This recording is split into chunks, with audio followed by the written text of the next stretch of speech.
Here's Tony Rielli. Multitudinous issues coming out of Falcons Saints last night. Sean Payton right there. Do you guys see a Super Bowl choke taunt? I think you do. Dan Quinn not taking the penalty on 4th and 1. What was that about? Drew Brees into traffic on 2nd down. The game-killing interception. What was that about? Payton in the meltdown with the refs. What was that about? And also this. Is this a trip? Is it an accident? What is that about? Tim Callis Show, it's all in play for you. You're first. Have at it. I thought it was a night of bad decisions, and Matt Ryan made a lot of them, and Drew Brees made one on his final pass. I thought Dan Quinn probably made the worst decision to not take a penalty because it was really like 4th and a foot. And he would have forced him to go back 10 yards and maybe out of field goal range if they don't get anywhere on 3rd down. But then Sean Payton, wrapped it up at the end. I still don't think you throw that flag there. I realize he ran a little farther on the field than we're used to seeing coaches go, but we've seen him come out on the field to call timeouts when they're not getting the ref's attention. And when you call it there, you end the game. So, poor decision for sure by Sean, but bad decision by the officials too. Mina Kimes? It was a bad decision, but it doesn't excuse his unprofessional behavior, including the, choking thing, which we all saw what that was. We talk a lot about how Thursday night football affects players, but it seems to have short-circuited these coaches because, as Tim pointed out, they were terrible throughout the game. It wasn't just Dan Quinn's decision at the end not to accept the holding penalty, but his time management at the end of the half also cost the Falcons. It was awful. He is very lucky that Deion Jones bailed him out because otherwise he would be getting roasted today. Kate Fagan, what did you see last night? More of like a big picture takeaway. One on the Saints front is like, man, I knew how good Kamara was, but it was pretty eye-opening how much the Saints lean on that rookie. I think we all think of the Saints and we're like, no, they're being carried by Drew Brees because that's how they've always been carried. But it was pretty revelatory once he got injured how much that offense does rely on his productivity. And when you look at the Atlanta side of the ball, one of the big picture takeaways for me was the defense and how they do seem, and now it's hard to say for sure because the Saints were hamstrung by that injury, but the Atlanta defense now in the second half of games seems to have figured some things out because they knew that was their Achilles heel, was playing poorly as the game is ending. And you saw at least them lock down at the end of this game to secure that win. And now you have to ask yourself, all right, well, it was the Atlanta's offense that we thought carried them last year. And now could their defense carry them into the playoffs this year? KB, were you asking questions about some of those decisions by the coaches, or were you finding yourself thinking the Falcons got a big win? Well, let's talk about the Falcons since no one has, because they've won now 4 of the last 5 games. They were able to hold down that Saints offense. That was their lowest point outburst of the year, just 17 points. They got a win that they probably should have gotten anyway at home. They did what they had to do to position themselves to get out of the wild card hunt and get into the playoff stack. But it was bad decision making all the way around. First bad decision is NFL Thursday Night Football, as we all know. But then Drew Brees throwing that pick, and the fact that Kate pointed out the contributions of the rookie running back, Kamara. But you know what? Mark Ingram was in there for that play when they're throwing the ball into the end zone. Give the ball to Mark Ingram. He's a pretty good running back, too. Tim, did you find yourself having more faith in the Falcons after winning last night? Not really, because I think the Falcons are the luckiest team in the NFL this year. And a lot of it's on Matt Ryan. Quarterbacks are 2-20 when they throw 3 interceptions. Matt Ryan is the 2. He's done it twice. And everybody else, the game's over when they throw 3 picks. Mina, same question to you. No, I think the Saints were too diminished by injuries to say they put up a fair fight. They are the better team still. Real quick on the Sean Payton front, all right, the choke sign. That trip is also a little bizarre at the end. Is that something there might be a phone call coming from league office to Payton, Kate Fagan, in your opinion? Should there be? Well, I want to see it a little bit closer because the trip on the back, that is kind of an old school move on the basketball court, is tripping a guy on the way up the court. Sounds like you're speaking from experience here. Okay. No, so I would want to see it more because it does seem like the kind of thing you kind of do and then you get away with because it seems so innocent. Mina, you were shaking your head affirmatively that the league might be calling Sean Payton here. Is that what you think? I think so. We've had so much conversation about players and their unprofessional behavior. Odell, Tom Brady. Sean Payton should be in that group, too. And you think the choke sign crossed the line? You think the trip was intentional? 100%. We know what the choke meant. He wasn't thirsty. He didn't need a Coke. We'll be... We're on a horn. We're moving on. Falcons are still outside the playoffs even with the win. They're the 7th seed in a 6-seed tournament that's looking pretty good right now. And this whole week is kind of a playoff dry run in the NFC. Eagles, Rams, Panthers, Vikings. Whether it brings more clarity or more murk, we'll see. Mina, start with you. What do you think we can learn this week with 6 of the top 7 seeds playing each other? I think we will learn that the Vikings are the best team in the conference, possibly the league. Last time I was on this show, I pointed out the Eagles had played a fairly easy schedule, which I think was borne out. The Vikings, meanwhile, have played the 4th hardest schedule in football. They've beaten the Saints, they've beaten the Rams, and they're going to beat the Panthers. Both teams have good defenses, but the Vikings are more balanced. They are the most complete team in the conference right now. You got that Viking purple behind you, so that's convenient. Tim Kalish, how about you? Yeah, I mean, I think the Vikings are really good and they're underappreciated, but I think the Eagles are the best team, and I think they're going to show that. I don't think they're going to lose both games out on the West Coast. I think they're going to beat the Rams and put a little distance between those two teams. Now, they might still be tied with Minnesota because Minnesota might beat Carolina, but I think we'll move the Eagles back up a notch after we see what they do.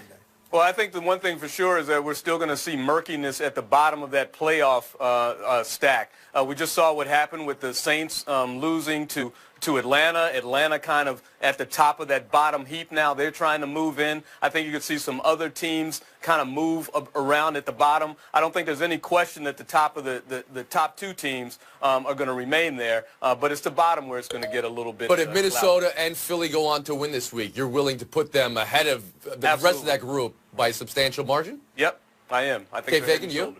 Yeah, I think that's the clarity that will come from this weekend is Minnesota and Philly separating themselves away from Carolina and from L.A. So there'll be some level of clarity there. I just think Minnesota, the way they're playing defense, as Mina pointed out, and then also Keenum is just playing out of this world as a guy that coming into a position as a backup to the backup where you're not expecting anything but really a game manager, and the kind of play he's putting up is separating Minnesota. And then I think Philly is also going to win because of their efficiency and because of the way Wentz is playing right now. I don't think the Rams are going to be able to have a game plan that Wentz doesn't have an answer for. You don't think the Rams defense has a game plan for Wentz? Okay, good. Maybe I don't think that Philly doesn't have an answer for.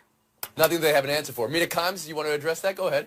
You guys may have forgotten, but the Eagles, they just lost to a team. I think it was Seattle. And if they beat Jacksonville, I do not think it's fair to say that the Eagles are so far ahead of them. Mm-hmm. Focus on Goff Wentz for a second here, because they're going to be compared forever. They went 1 and 2 in a draft together. This might be the start of a rivalry for the future of the league. You can speak to that if you want. But first, who would you rather have Sunday, Kate? I'm sensing Wentz, but go ahead. Yeah, I'm sensing Wentz, and here's what I meant by a game plan that Wentz won't have an answer for. I think a lot of people are saying that L.A., all right, well, they're going to blitz him, they're going to knock him off balance, but, I mean, Carson Wentz, he got 12 TD passes when he's being blitzed. He basically responds the best in the NFL when people bring that pressure. So if L.A. does want to lean on bringing pressure to Wentz, he has proven himself capable of handling that. And also Wentz, I'd pick him not just for this game, but as the quarterback that I would want, simply because there's just more samples of Wentz. With Goff, he's had a fabulous year, but I feel more comfortable picking Wentz because we've seen him last year and this year putting up what are the best numbers out of that draft class. Same question to you, KB. Who'd you rather have Sunday?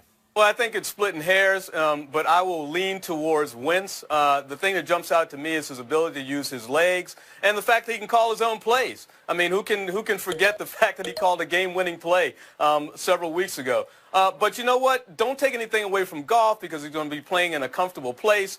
And the Rams' defense is awfully good. I don't take it from them that they can't dial up something to confuse, befuddle, and make it a difficult outing for Carson Wentz. Excuse me, I seem to remember there was a time it was Carson Wentz or Dak Prescott. I don't know what happened to that discussion. It seems to have been shelved for the last month. Maybe we'll get back to it at a later date. On this one, I will take Wentz for this game and overall, because if you go back to the draft, people liked everything a little better about Wentz than Goff, except for one thing: he hadn't played at a high level in college. That's completely gone now because of what he's done in the NFL. But it's a little unfair to Goff because this is his first year being good. It's his first year of having competent coaching, I would say, and they still need to put better receivers around him and then see exactly where his ceiling is. Listen to that shot from Kalish directed at Jeff Fisher, who kind of looks like a Tim Kalish who's been using Just for Man on his mustache. You know, That's and up top. I mean, if we're going to be fair there. Mina Kimes, please, go ahead. Too low. Yeah, it's pretty clearly Wentz who evokes a meme, Tony, I know you're familiar with, which is get you a man who can do both. Yeah. He can throw. He can run. He can throw while he runs. Jared Goff isn't great in Sean McVay's scheme, but Carson Wentz improvises when the play breaks down. That's why his QBR is nearly 20 points higher than Jared Goff. That's why he is in the MVP conversation right now and Jared Goff is not. Does anybody see it becoming the Brady-Manning rivalry? I mean, that's setting the bar extremely high, but why not set the bar high, you know? Does the league need it to be a rivalry of that type of nature, especially with quarterback play that we've seen in the last couple of years? Kate, you can address that first after the horn. Yeah, I mean, I don't think they need it, but I certainly think that it'd be nice to pass the torch and have fans be able to look at it and say, all right, we know that we're set up and we've got our storylines baked in once these guys, if they ever retire. Absolutely. I mean, given the fact they were drafted that closely together, it's a built-in rivalry. Timmy? That Prescott guy, he's still not in this discussion either. Okay, all right. You know, you're trying too hard for your hometown guy now this show times after the horn. There's a rivalry, and it's with Deshaun Watson, who was playing better than Goff before he got injured. Taking a break right here. Buy or sell in 2 minutes. Okay, so with the award-winning Geico mobile app, our customers have 24/7 access, digital ID. Finals rematch is Huge news in baseball today. Shohei Ohtani signing with the LA Angels. His agent saying this wasn't about market size, time zone, or league. He felt a true bond with the Angels, more so than the Cubs, Rangers, Dodgers, Padres, Yankees, Mariners. Speaking of which, I want to show you what happened minutes ago to one of our panelists upon hearing this news. No! No! That was in real time when Mina first heard Ohtani was signing with the Angels. You went through the 5 stages of grief, Mina. I got to ask you, what are you thinking right now, and what does this do for the Angels and the rest of the American League? I am selling 32 years of Mariners fandom and buying a lifetime of pain. I don't know why he did this, perhaps to personally devastate me. This is obviously great for the Angels. It's terrible for the Mariners. I can't believe he's going not only to their division rival, but they completely mortgaged their farm system for this. It's absolutely devastating for the franchise. Jeff Passan has called this a potentially franchise-altering signing. Tim Calishaw, you want to address it from more of a baseball perspective and not just the Mina Well, I Kimes mean, heart? it's still such a great unknown. Can a guy pitch and then DH or play in the field a few days a week before he makes his next start? Nobody's done that in about 100 years. I just wrote a column that he would end up in the AL West, and it would come down to 2 teams, the Mariners and the Rangers. Okay. Oh, no, this is about you now, too. I had the division right. It's off other teams. What was your reaction upon hearing you didn't go to the Rangers? Do we have video of that? No, we don't, because I don't think there was. No, you're a blank slate. Go ahead, Kevin Blackistone. My goodness, I'm just glad the Nationals were not in this mix. Ohtani is a great story, but we have to see how he's going to play out. We always hear about these legendary players from Japanese leagues coming over and what they're going to do and how they're going to upset the game. And they come in with different pitches, and here's a guy that can come in. He's like the Babe Ruth of Asia. Well, we'll just wait and see. Okay, Fagan. Yeah, I mean, I like this decision for him because it seems like this is one of the spots, maybe in addition to Seattle, though, where there was enough of a gap there where the team hadn't already excelled in a way like the Dodgers had, that he can come in and he can actually see the effects of his play on that team, and he's got enough surrounding talent to make that happen. Mike Trout and Shohei Ohtani. Wow. And you know what? I'm just happy. I know you're suffering right now, Mina Kimes, but that you could still get to that place in your fandom where it means that much to you. Being so the professional, unbiased reporter that you are. I think that's wonderful. We'll move on. NBA Western Conference standings right now. I'm wondering out loud here. Could it be the first time in 4 years Warriors haven't been the 1 seed this late into a season? Rockets 8 straight wins, 9-0 with Chris Paul. Tim Calishaw, I asked today, December 8th. Not for the first time, definitely not for the last time. Do you buy or sell the Rockets as threats to the Warriors?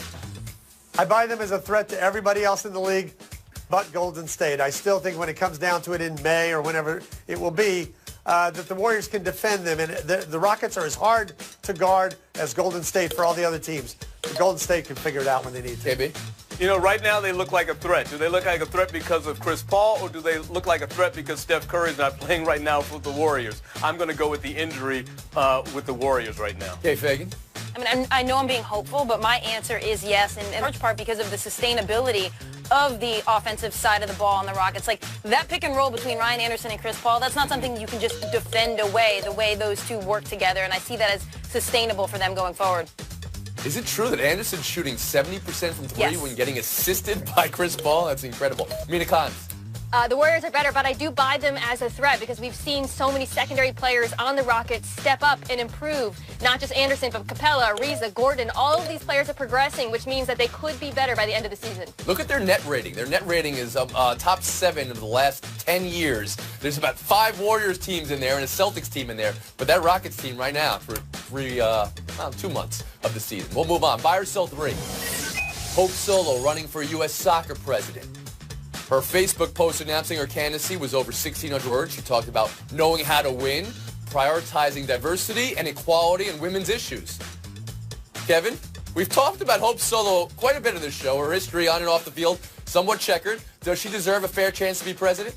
Well, I think she deserves a fair chance. I mean, she's passionate. She's a winner. She does represent the soccer player that U.S. soccer needs to recruit. The problem is that they ran her out because of her passion, which was absolutely ridiculous. And so based on that, I can't see them actually giving her a fair shake. Kay Fagan? I don't think she'll get one, and I'm not sure that I think Hope Solo should be president of U.S. soccer, even if she's bringing up key issues. You would want a president, one, hopefully, to unify. Hope Solo's got to be one of the most divisive people in U.S. soccer history, and two, you want them to bring in good people and surround themselves with good people, and if you look at her historically, like, that has not been top of her list, surrounding herself with really smart people who make great decisions. Mina Khan? I think she deserves a shot. She's laid out a good platform, but I agree with Kate. I don't think she's the best candidate, not just because of the controversies around her in her past, but because those controversies involve interpersonal issues with teammates. One would think you would need someone who can manage in this role. She has not proven she can do that. Tim Kalishaw. I think her passion's great. I think she's on the right track as far as this being a rich kid sport, and that needs to change. But Kate's right. It's somebody, the president's got to negotiate with people. They got to be diplomatic. I hardly think that's probably going to be her. Willing to be diplomatic right now, Tim Kalishaw? Kevin Blackstone? I don't know why I should be at this point. Why would I be Your weekend starts right now. That's a good thing. Mina Khan's, Kate Fagan. That's our showdown in 2 minutes.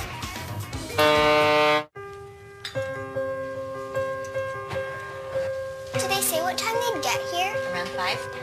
With Looking showdown. Jaleel Okafor. And whether he can restart his career in Brooklyn. If it felt like Philly was trying to trade him since they drafted him, it's because they were, and that feeling might be mutual. Mina, can he hit the reset button? I think he can. Look, his game is not modern. He can't shoot from distance. He can't really defend the rim, but he can score, and we have seen players like Enes Kanter have useful careers doing just that. Yeah, I think he's going to be fine in Brooklyn, and I think it actually makes Brooklyn almost on the list of teams that I want to watch. It's like they're like the group of the washed-up 2015 stars with D'Angelo Russell and now Okafor. I mean, that makes it kind of exciting in my book. What a great title. Almost on the list of teams I kind of close. almost want to watch. Point Kives. Lakers 107, Sixers 104 last night. This game had a flop from Bogut. A hangout from Jared Bayless in the front row that lasted long enough that it could have given him a shot clock violation. Lonzo Ball to Brandon Ingram for the game winner, which Jordan Clarkson had some choice words about it that Serena Winters put down on Twitter. Look at all the maternal truckers in there. Kate, what stood out most from last night? I mean, it stood out to me that this is basically a preview of like the NBA's best rivalry in 2022. That's essentially what we're watching here is a bunch of guys who are like 20 and 21, and they're giving us a preview of the NBA future. I got to go with Bayless sitting on the fan's lap like he's a mall Santa Claus. If you listen closely, he was asking, please just let Joel Embiid stay healthy. That's my Christmas wish. Kate, would you put this on the list of future rivalries that you almost kind of believe could be a future rivalry that you might want to watch? No, I'm pretty confident about this one, Tony. Thank you, Kate, for your confidence. Here's a point, just to make it interesting. Showdown 3, my favorite story in the show. St. Louis Blues needed a goalie in case of emergency last night. They promoted a season ticket holder, a vending machine worker by day. Tyler Stewart gave him a daily contract. He dressed up, took pregame warm-ups. Didn't get in the game, though, Mina. So I ask you, dream come true if you don't get minutes on the ice for the game? I think so. I think it's a fun idea. I think it's perhaps something we should do for Round the Horn. Get one of our viewers, have them on deck at all times. Might I suggest our colleague Stugotz? I mean, this is something we all got to relate to, right? Maybe it was just me, but like 8-year-olds actually showing up with the gear to a baseball game to Fenway Park and thinking maybe they could get in the game. This is everybody's dream. Did Mina just tank it and I didn't even need to say anything? Absolutely. Take the FaceTime, Kate Fagan. All right, I don't know if y'all saw, but Japan 2020 released 3 options for potential mascots for those Olympics, and I'm going to campaign hardcore for option C. I think if you take a look right there, you'll see that the fox and the raccoon are absolutely the correct choice. I mean, there's a nod to Japanese fairy tales in there, and also, they're the only 2 that are actual animals. The other are just sort of like Mega Man wannabes. So, candidate C. Okay. Mascot. Hey, Mina,